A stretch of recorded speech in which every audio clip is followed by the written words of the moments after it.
Class 7 to exercise 2.4 है। इसमें तुम्हारा डिवीजन है यानी कि भाग है।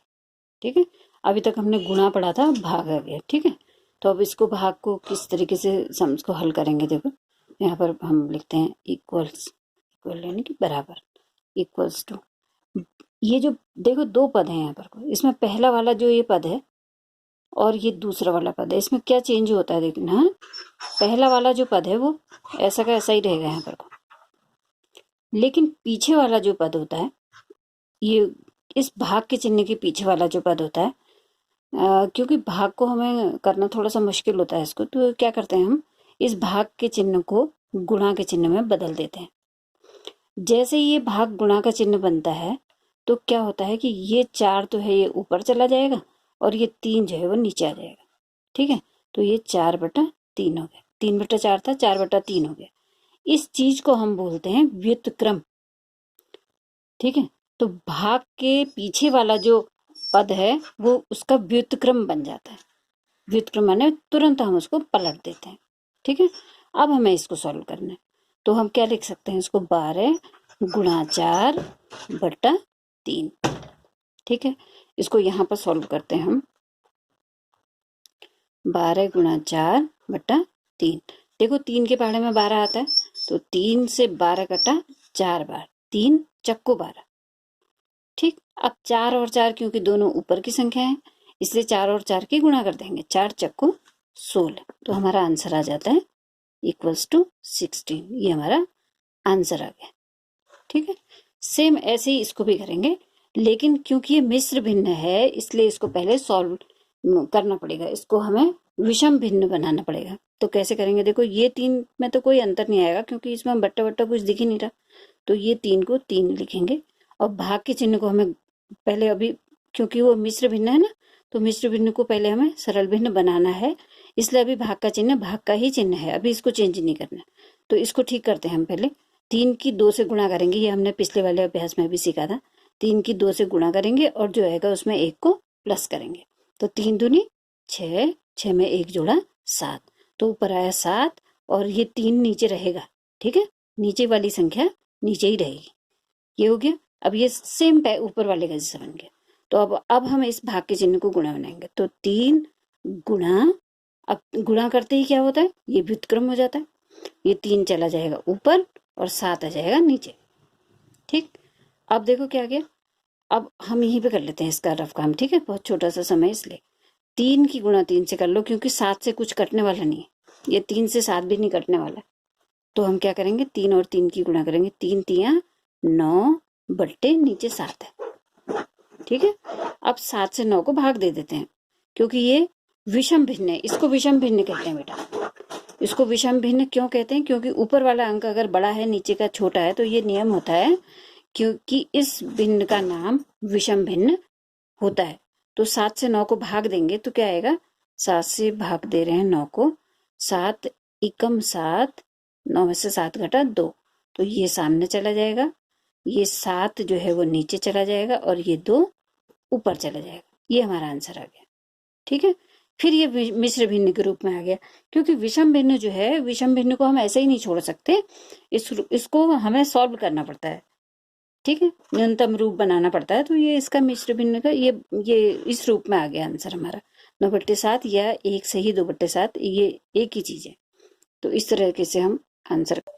अगला वाला है 2/5 भागा 1/2, तो इसको कैसे करेंगे, देखो बस वही तरीका है, 2/5 जो भी अंक यहाँ पर है इसमें कोई भी चेंज नहीं आएगा, तो 2/5 2/5 ही रहा, और भाग का चिन्ह गुणा में बदला, तो ये 2 ऊपर और ये 1 नीचे, ये सीधे ऐसे पलट जाएगा। ठीक है, 2/1 हो गया। ठीक है, अब देखो इसका आंसर क्या आएगा, 2 से 2 की गुणा, चलो लंबी लाइन खींच के कर लेते हैं, लेकिन ये छोटा है, यहाँ इसको हम सीधे सीधे भी कर सकते थे। 2 और 2 ये ऊपर आ जाएंगे, 2 गुणा 2, और 5 और 1 नीचे आएंगे, 5 गुणा 1। ठीक है, 2 दूनी 4 और नीचे आएगा 5 एकम 5।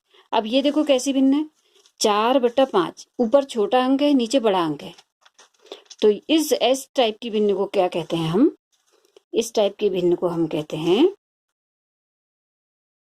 उचित भिन्न, क्योंकि ये ऊपर छोटा अंक आ गया है तो ऐसी भिन्न का नाम होता है उचित भिन्न। ये अभी आगे और समझ में आ जाएगा तुमको। ये क्योंकि छोटा अंक है इसलिए हम इससे इसको भाग नहीं देंगे, यही हमारा आंसर अभी आ जाएगा। हालांकि आगे को तुम देखोगे कि 5 से भी 4 को हम भाग दे सकते हैं, लेकिन फिलहाल अभी हमें यहीं पे रुकना है। ठीक है, अगला क्वेश्चन है, देखो 6/13 भागा 7। तो इसको कैसे करेंगे, देखो 6/13, ये आगे वाला पद है इसलिए इसको बिल्कुल चेंज नहीं कर सकते हम। इस भाग के चिन्ह को गुणा में बदलो। अब यहाँ तो अकेला 7 है, इसको ऊपर भेजें कि नीचे भेजें? तो क्योंकि ये बट्टे में है तो इस 7 को भी हम बट्टे में कर लेते हैं। ठीक है, कैसे करते हैं? 7 के नीचे हम 1 लिखेंगे, हमेशा नीचे ध्यान रखना, हाँ नीचे ही लिखते हैं जब अंक अकेला होता है तब। तो अब 1 ऊपर चला जाएगा और 7 नीचे आ जाएगा। ठीक, अब इसको सॉल्व कर लेते हैं। तो 6 और 1 तो ऊपर आएगा और 13 और 7 नीचे जाएगा। ठीक है, अब देखो 6 की गुणा 1 से हुई 6 कम 6, और 13 की 7 से गुणा हो गई 13 दूनी 26, 43, 44, 53, 13 सत्ते 91। अब देखो ये कैसे भिन्न है? छोटा अंक ऊपर बड़ा अंक नीचे, यानी कि ये कैसे भिन्न है? उचित भिन्न। इसलिए इसको इसमें भी भाग देने की जरूरत नहीं है, ये आंसर हो गया हमारा। ये 6/91 उचित भिन्न है, इसलिए इसको हमें कोई आंसर आगे को करने की जरूरत नहीं है। सेम ऐसा यहाँ भी है। तो 2/5 में तो कोई चेंज नहीं आएगा क्योंकि ये पहला पद है। अब इसको हमें फिर सॉल्व करना है, तो अभी फिलहाल हमें इसको भाग के चिन्ह को भाग के चिन्ह रहने देना है। इस मिश्र भिन्न को सॉल्व करना है। 2 एकम 2 और उसमें 1 जोड़ा 3, 3/2। ठीक, 2 एकम 2, 2 में 1 जोड़ा 3, इन दोनों की गुणा और इसमें ये जोड़ते हैं। अब हम इस भाग के चिन्ह को गुणा का चिन्ह बनाएंगे। तो 2/5 गुणा, अब पलट जाएगा 2 ऊपर और 3 नीचे। ठीक है, देखो 2 से 2 की गुणा यहीं पे करते हैं, अभी लंबी लाइन वाला नहीं करते हैं। तो 2 से 2 की गुणा करें 2 दूनी 4, और 5 से 3 की गुणा 5 3 15। ये भी उचित भिन्न है क्योंकि इसमें भी छोटा अंक ऊपर है, बड़ा अंक नीचे है, इसलिए हमें इसको भी आगे को बढ़ाने की जरूरत नहीं है। ठीक, अगला देखें। अच्छा, अब ये तुम्हें ये समझ में आ गए होंगे, इनको ध्यान से देखना।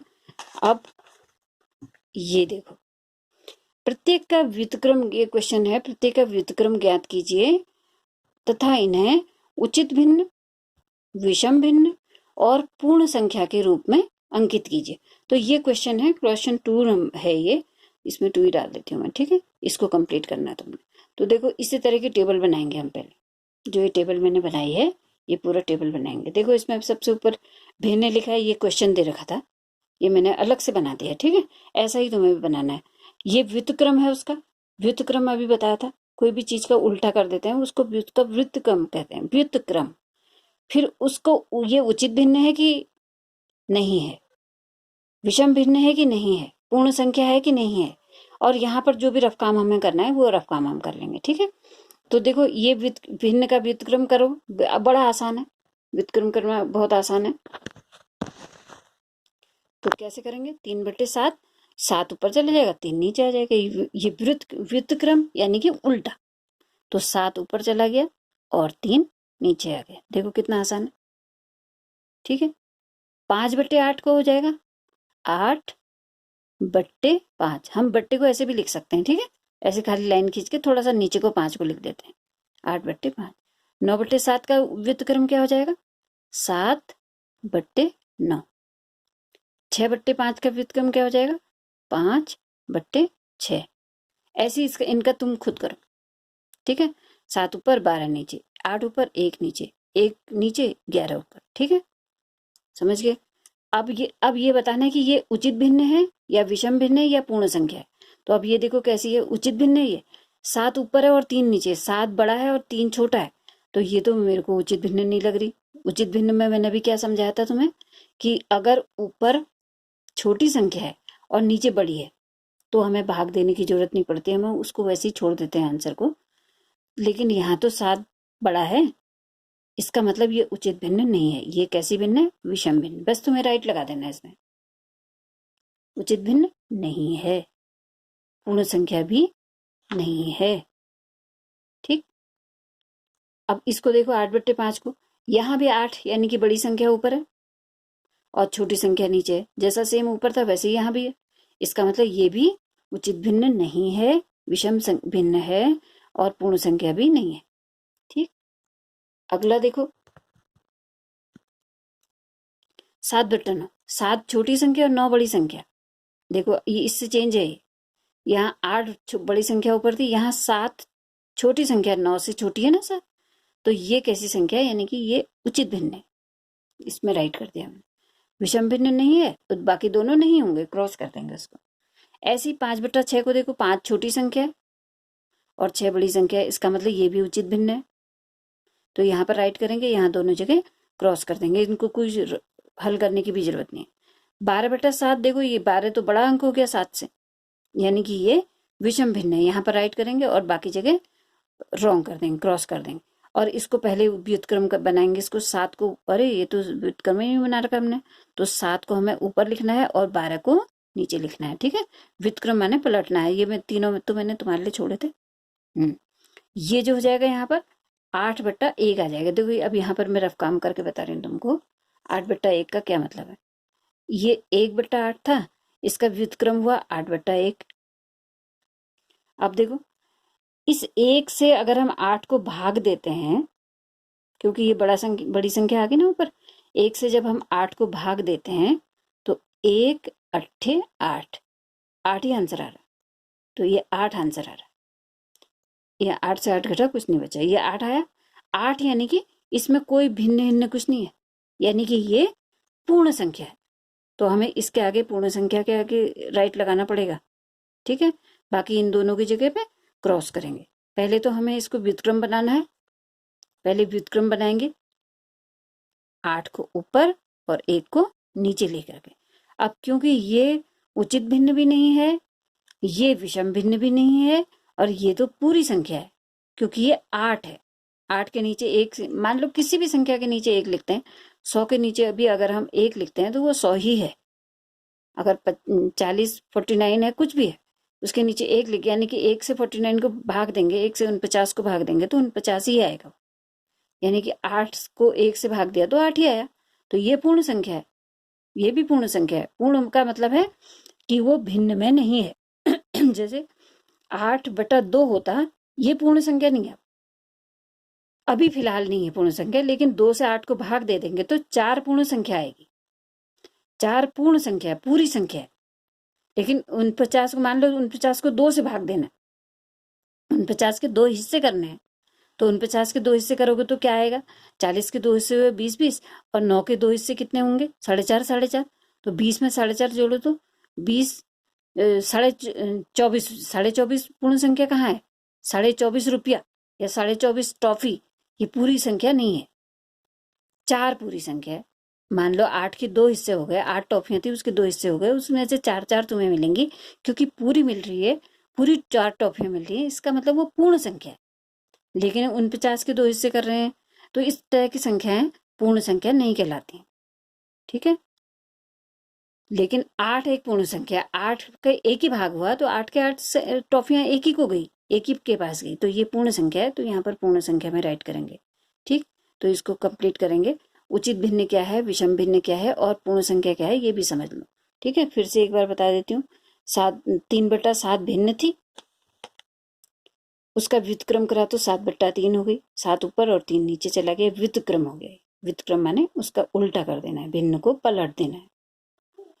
अब ये उचित भिन्न है कि नहीं है, अगर ऊपर बड़ी संख्या है तो ये विषम भिन्न कहलाती है, ऊपर छोटी संख्या है तो ये उचित भिन्न कहलाती है।